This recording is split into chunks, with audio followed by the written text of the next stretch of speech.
So I recently stumbled across a trait that I've found that most self-made millionaires, even billionaires, have that people like us are overlooking. And the reason I'm making this video is I believe some of us have this trait inside of us, but we're choke holding it. We're not letting this trait show itself, and it's costing us millions. It's costing us our success. And here's how it works. I've been in this game for a long time now. I still suck, but I've been in the game, meaning I watch other people who don't suck. I've watched a lot of online entrepreneurs. I've been in the online money space for years. And there's been so many people who come and go. But there's certain individuals that seem to just stick around forever. And I've been analyzing this. Is it just consistency? Is that it? But that's not true either, because I've seen some people who are consistent and still get no results. So what is the thing? What is the trait that really separates these people who are crushing it from people who aren't? And I noticed this kind of recently with one of my old mentors, Charlie Morgan. It's the people who aren't scared to take a big risk and push the boundaries and then fail, but don't give up. They just try again. Let me explain this. So what it seems like to me from the outside, I have no idea, is Charlie had this really winning formula where he'd make YouTube videos with a whiteboard, make 2-hour-long videos, and it would like print views, like 6-figure views on multiple videos with just him and a whiteboard, probably producing millions of dollars on the back end. But he brought on somebody to kind of up his content and, make it mainstream ready. And it seemed to me like the videos started flopping. They started doing way less than just him and a whiteboard. And see, this is the point that separates him from most entrepreneurs. I believe that most entrepreneurs would either go back to what they were doing, meaning like revert back to the old ways and never take a risk again, or just give up and try the next shiny thing. But instead, what it seems to me like Charlie did is forget about what anyone else thought. He took the lessons that he learned from trying the new thing, took what was working from the old thing, and then tried again with something new based on that new lesson he learned. I think Mark Rober calls this the Super Mario effect.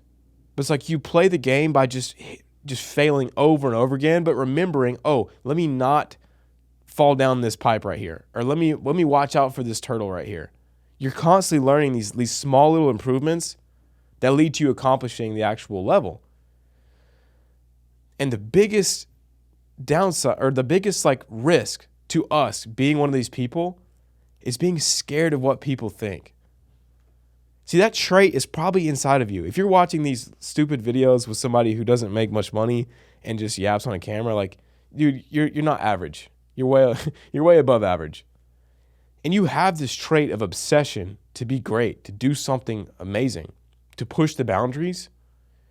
And the biggest risk to you not doing that, or the biggest risk to you doing that, is being scared of what people think and being scared to fail. I've noticed this multiple times in my journey, even with these videos right now. Like recently, these videos have been getting 100 views. And I can guarantee you, most people are probably looking at me like, bro, this guy fell off. This dude was getting thousands of views. He was making all this money. He fell off. And that can be discouraging if I was focused on playing the status game, But instead, I'm just learning. At least I'm trying to. I'm trying to learn how to speak better. I'm trying to learn how to be more authentic on camera, how to have good ideas, position them in a curious way, and then provide content that scratches that itch. I'm just trying to learn. And I might make 400 videos that go nowhere. And that's where people would probably give up. People would either give up way before they made 400 videos, or they make 400 videos and give up because they're like, nothing worked. But what I hope I do is, even if I don't get anything from these 400 videos besides just my skill, I take the lessons I learned and I try again with the next thing. And it's always a balance, because you got to stick with something long enough to really see it through. So if I just made these videos for a couple months, I really don't think that's long enough at all. I've got to do this for a year, maybe even 2 years.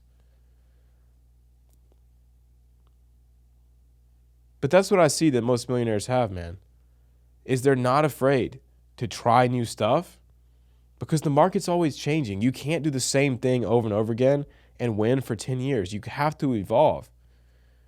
And so even if you have something that's working, you got to try new things. And when it doesn't work, you shouldn't give up and you shouldn't revert back to what you know is comfortable. You take those lessons you got from pushing the boundaries and then try to push it again using those lessons, using that knowledge you learned from the last time you tried to push it. And the whole time you're going to be failing. And you got to be okay with failing in public and being like the failure.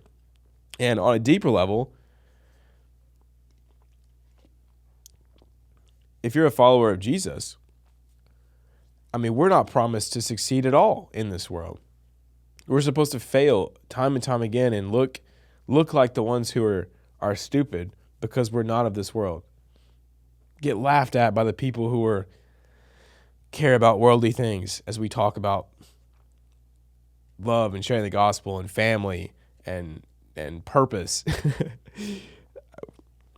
And you got to be okay with it. Like, I'm just trying to like come to grips with, if I never win my entire lifetime, am I going to be okay? Is God enough for me? And I really praying the answer is like, yes. And obviously it's a daily thing, but like if you follow Jesus, persecution is promised. Like trials and tribulation is promised. And how much more of an example is Jesus? Jesus had all the power in the entire world. He could snap his finger and legions of angels would come down. He could have ruled the earth like as we would think of ruling the earth. But instead, he got spit on, he got mocked, and he got crucified. And so are we willing to go through ridicule and failure just to serve people? Like, I hope so. I hope I am. I want to be. So anyways, that's kind of what I've been thinking on. Yeah, I hope you guys enjoyed, learned something. Let me know your thoughts, opinions. If you disagree, let me know in the comments. I'd love to hear it. And I'll see you guys tomorrow.